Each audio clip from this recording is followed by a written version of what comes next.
In her ruling, Justice Wilfreda Okwany stated that the 0.05% tax on transfer of money more than 500,000 shillings through banks and financial institutions, commonly referred to as the Robin Hood tax, was ambiguous and needed further clarification from the tax collector and the Attorney General.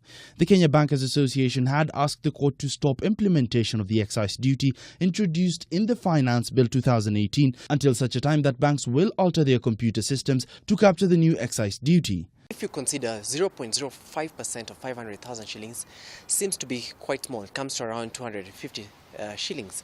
But there are some people who, out of necessity, transact up to the tens of millions per daily. So if your work is just to handle money on behalf of your clients, then you'll be incurring extra fees on this.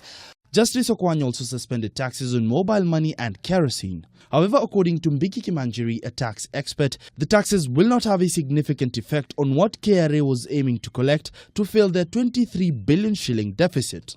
I think there's a possibility that they'll get close, but not yet quite meet the new collection target. The judge issued the directive in a case in which activist Okiya Omtata challenged the implementation of the new tax measures under the new finance bill.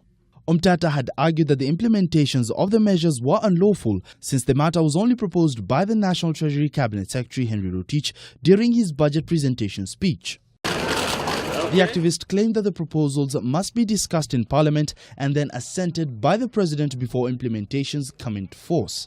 The AG and the Kenya Revenue Authority, in separate responses to the bankers' suit, argued that Parliament had already invited public participation on the Finance Bill 2018, affording bankers the opportunity to present their views to the House. Treasury Cabinet Secretary Henry Rotich announced the excise duty on June 14th in his budget speech for the year 2018-19. Faisal Ahmed, K24 Business.